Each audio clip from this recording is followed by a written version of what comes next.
धन्यवाद आदरणीय संजय जी। यहाँ आज रविवार के दिन भी पत्रकार बंधु मौजूद हैं। आप सभी को बहुत बहुत धन्यवाद। Thank you a great deal. आज का ये जो पत्रकार वार्ता है, ये एक बहुत बड़ा खुलासा है। ये दिखाता है कि किस प्रकार हिंदुस्तान के अंदर एक सरगना है, हिंदुस्तान के अंदर एक ऐसा गैंग है जो कहीं ना कहीं भारतवर्ष को ही नीचा दिखाना चाहता है। भारतवर्ष द्वारा स्थापित किए हुए कीर्तिमानों को ये नीचा दिखाने की कोशिश कर रहा है। और ये सरगना जो है ये केवल भारतवर्ष में है ऐसा नहीं है। It is an international conspiracy, एक अंतर्राष्ट्रीय साजिश है। और बहुत सारे डॉट्स, बहुत सारे जो कैरेक्टर्स होते हैं वो भारत में भी हैं और भारत के बाहर भी हैं। आज आपने अखबारों में सुबह पढ़ा होगा न्यूज क्लिक के विषय में। न्यूज क्लिक एक पोर्टल है। कुछ ऐसे पोर्टल्स हैं हिंदुस्तान में जो मीडिया का चोगा ओढ़ करके मीडिया बनने की कोशिश करती है, मगर वो मीडिया नहीं है। तो न्यूज क्लिक भी ठीक उसी प्रकार का एक पोर्टल है जो मीडिया हाउस नहीं है, मगर कहीं ना कहीं अपने आप को मीडिया के रूप में दिखाने का प्रयत्न करती है, भरसक प्रयास करती है। और आपने इस खबर में पढ़ा होगा किस प्रकार से करोड़ों रुपए, मैं उसका तथ्य आगे रखूंगा, भूमिका में पहले पूरे विषय को संजोता हूं फिर तथ्य रखूंगा। किस प्रकार करोड़ों रुपए विदेशों से संदिग्ध हिंदुस्तान आए हैं और उनका एक ही मकसद था, हिंदुस्तान के सरकार और हिंदुस्तान का जो सिस्टम है उसको धता बताना, उसको फेल्ड बताना और विदेशों को, विदेश की जो ताकतें हैं और खास करके अन्य देशों का हिंदुस्तान में प्रोपेगेंडा करना।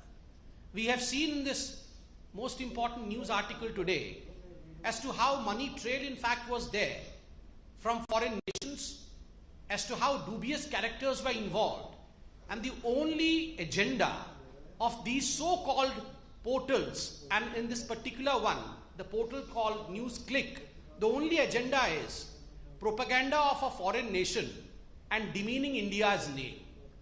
ये इस प्रकार का एक साजिश भारतवर्ष में चल रहा है। बंधुगण, आप सबने देखा होगा कुछ लोग अपने आप को एक्टिविस्ट कहते हैं, कई लोग इनको अर्बन नक्सल भी कहते हैं, माओइस्ट भी कहते हैं। ये लोग अपने आप को एक्टिविस्ट कहते हैं। ये एक्टिविस्ट और ये जो पोर्टल वाले हैं जो मीडिया का चादर ओढ़ करके अपने आप को मीडिया के रूप में प्रोजेक्ट करते हैं, कुछ विदेशी ताकतें, उसके साथ साथ भारतवर्ष के मेन स्ट्रीम राजनेता भी कुछ ऐसे हैं जिनका एक बिल्कुल सरगना बना हुआ है, एक ग्रुप बना हुआ है और बहुत ही प्लान तरीके से, बहुत ही सामंजस्य के साथ ये काम करते हैं। और इनका मकसद होता है भारतवर्ष में अनरेस्ट फैलाना, भारतवर्ष में अराजकता फैलाना, भारतवर्ष में कंफ्यूजन अर्थात भ्रम की स्थिति को उत्पन्न करना। This is part of an international tool kit.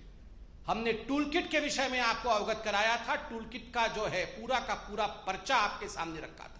बंधुगण, आज ये जो न्यूज क्लिक के बारे में अखबारों में छपा है, जो तथ्य सामने आया है, एक बात स्पष्ट होता है कि ये टूल किट केवल हिंदुस्तान में कुछ राजनीतिक दल चला रहे हैं ऐसा नहीं है। हिंदुस्तान के बाहर भी एक बहुत बड़ा ऐसा परियोजना है, एक प्रयोजन है, एक प्लान है, एक कॉन्स्पिरेसी है जो इस टूल किट का हिस्सा है। तो it would not be wrong two point out that apart from a domestic tool kit there is an existence of an international conspiracy in form of an international toolkit.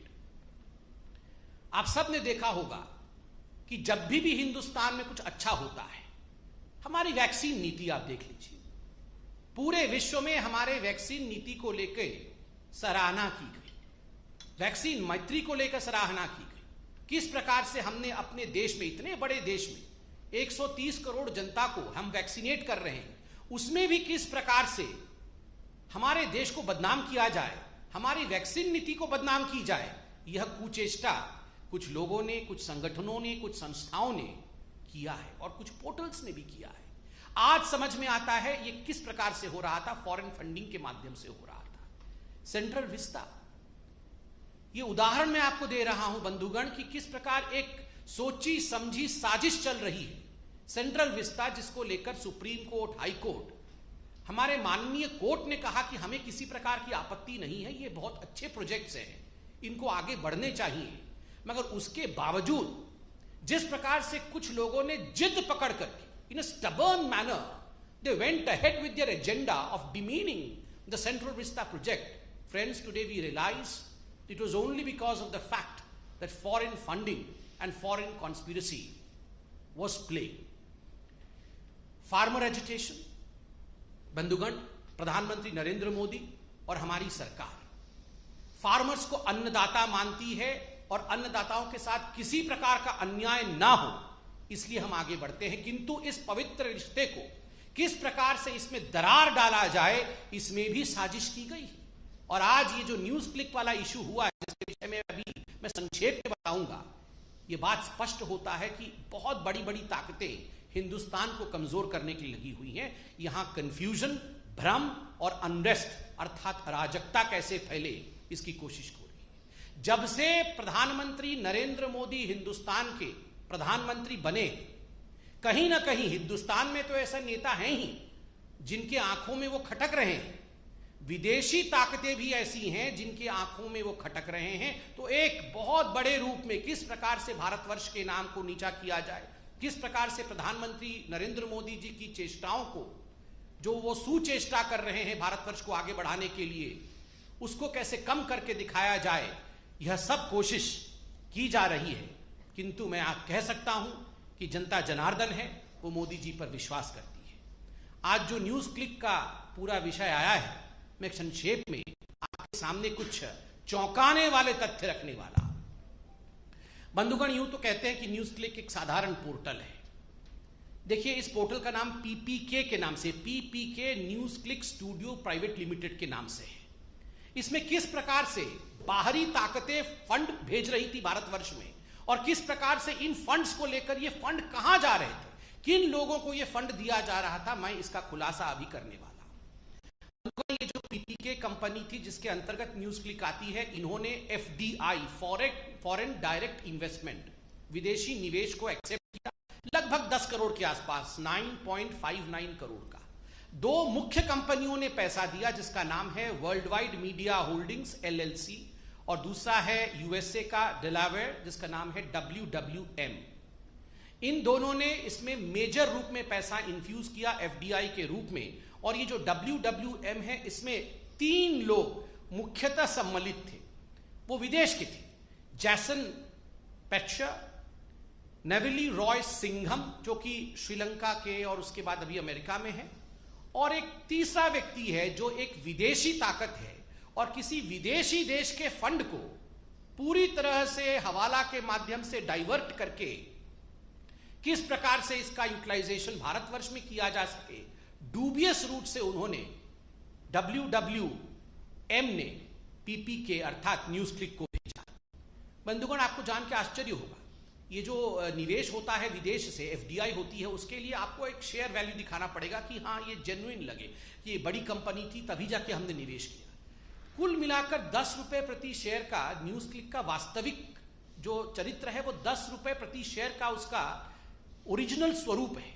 But that was inflated just in order to make news click look as if it was an authentic destination for an FDI, उसको inflate करके 11,510 रुपए का एक share कर दिया गया। अब सोचिए ये षड्यंत्र में कितने लोग इन्वॉल्व थे और किस प्रकार से ये षड्यंत्र काम कर रहा था। केवल ये 10 करोड़ का जो FDI था यही नहीं, लगभग 30 crore, to be precise 28.46 crore रुपया ये जो न्यूज इसने भिन्न भिन्न एजेंसियों से, विदेशों से रिसीव किया। Justice and education fund Inc USA, ऐसी बहुत सारी यूएस के एजेंसीज हैं, कंपनीज हैं, जिनसे इन्होंने लगभग 30 करोड़ रुपए लिए हैं। और ये 30 करोड़ रुपए किस लिए लिए हैं? ये 30 करोड़ रुपए लिए हैं maintenance of people dispatch portal. ये 30 करोड़ रुपए लेके एक पोर्टल है जिसका नाम है पीपल्स डिस्पैच पोर्टल, उसका ये मेंटेनेंस न्यूज क्लिक वाले करेंगे। आप जानते हैं ये जो पीपल्स डिस्पैच पोर्टल है ये किसका है? ये भी ये न्यूज क्लिक वालों का है।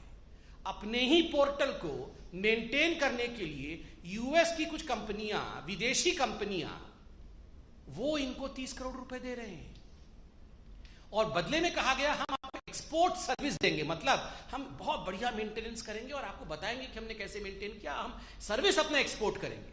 मगर जब इनके प्रमोटर्स से पूछा गया कि आपने क्या सर्विस एक्सपोर्ट किया, तो उनके पास कोई जवाब नहीं है। अर्थात ये विदेशी ताकतें जो हैं, ये पैसा किन्हीं और कारणों से भेज रही हैं। ये न्यूज पोर्टल के मेंटेनेंस का तो केवल बहाना है, कारण कुछ और है। अब मैं कारण बताता हूं, किन किन लोगों को इस न्यूज पोर्टल के माध्यम से पैसा गया। ये करोड़ों रुपए बाहर से आए, 30-40 करोड़ तो मैंने अभी हिसाब दिया है, न जाने और कितना आया होगा। अब ये पैसा गया कहां?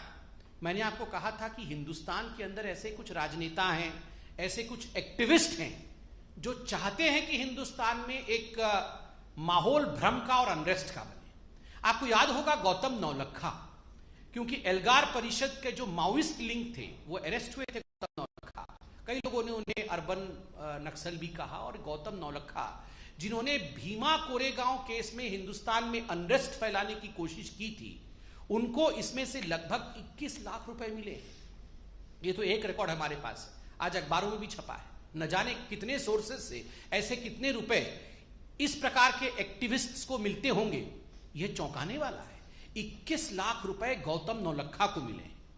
दूसरा, इसमें से लगभग 52 लाख रुपए बप्पादित्य सिन्हा। बप्पादित्य सिन्हा कौन है? बप्पादित्य सिन्हा है, ये एक बहुत प्रमुख व्यक्ति हैं, शेयर होल्डर भी हैं न्यूज क्लिक के, पीपीके के। मगर अगर राजनीतिक रूप से देखा जाए तो Sinha ji communist party of India के आईटी सेल के एक प्रमुख सदस्य हैं। कम्युनिस्ट पार्टी के आईटी सेल के एक प्रमुख सदस्य हैं मिस्टर सिन्हा, और उनको 52 लाख रुपए दिए गए थे पीपीके कंपनी द्वारा। खुद वो शेयर होल्डर भी है। और तो और हमें समझ में यह नहीं आ रहा है, 9वीं क्लास पढ़ा हुआ एक इलेक्ट्रीशियन है जोसेफ राज, जिनको 1.5 करोड़ से अधिक रुपए पीपीके ने दिया। क्यों दिया? ये सारा पैसा किसी के माध्यम से किसी और को दिया जा रहा है। क्यों दिया जा रहा है? देश में भ्रम फैलाने के लिए एक प्राइस टैग है, देश में कंफ्यूजन फैलाने के लिए एक प्राइस टैग है, दूसरे देशों का प्रोपेगेंडा करने के लिए एक प्राइस टैग है, मोदी जी को गाली देने के लिए एक प्राइस टैग है, हमारी सरकार को नीचा दिखाने के लिए एक प्राइस टैग है। असली किसानों के मुद्दे को अगर मोदी जी आगे बढ़ाते हैं, उसको किस प्रकार धता बता दिया जाए, उसके लिए एक प्राइस टैग है। सीएए पे किस प्रकार से रोड जाम कर देना है, अगर आप करने में सक्षम हैं तो एक प्राइस टैग है। जहां भी एंटी इंडिया कोई सेंटिमेंट हो, कोई नैरेटिव हो, उसको आगे बढ़ाने के लिए एक प्राइस टैग है। और यही साजिश विदेशी ताकतों के साथ मिलकर के एंटी इंडिया फोर्सेस कर रही है। आज बीजेपी सिर्फ अंत में इतना ही कहना चाहती है कि जीतेगा तो भारत ही, भले कितनी ये देश विद्रोही शक्तियां, देशद्रोही शक्तियां, एंटी इंडिया फोर्सेस चाहे कितना भी काम कर ले, कितनी भी षड्यंत्र कर ले, कितने भी विदेशी देशों से पैसा ले ले, मगर जीतेगा भारत ही, क्योंकि भारत की जनता बुद्धिमान है, समझदार है। इन सभी विषयों पर वो सोच समझकर अपनी कदम आगे बढ़ाती है। धन्यवाद बंधुओं, कोई प्रश्न हो तो अवश्य पूछें।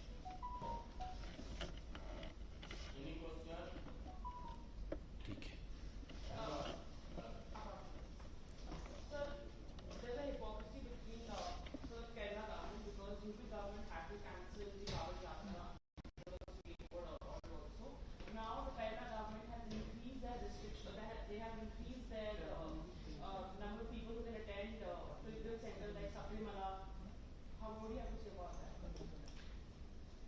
See, as far as COVID is concerned, it is a matter of concern.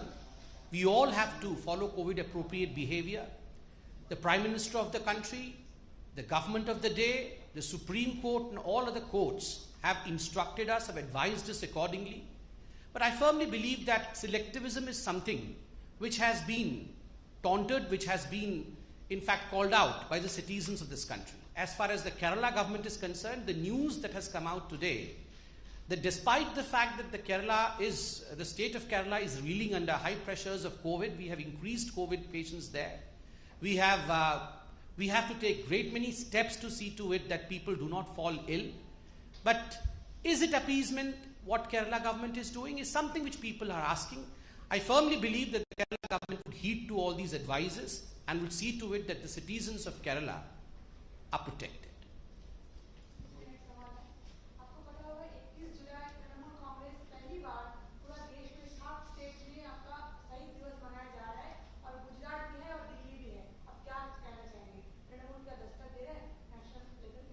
Madam फिर से क्या दिवस दस्तक दे रहा है नेशनल लेवल पे? अच्छा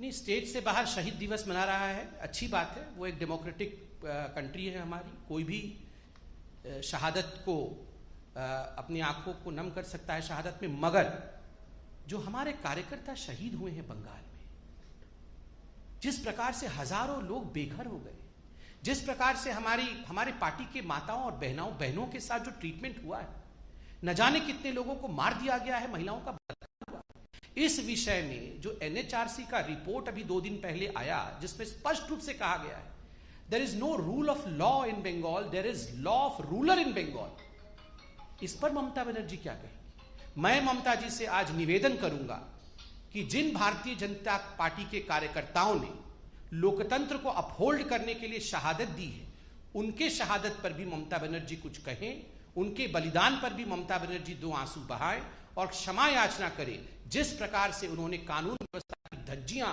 बंगाल में उड़ाई है। Thank you.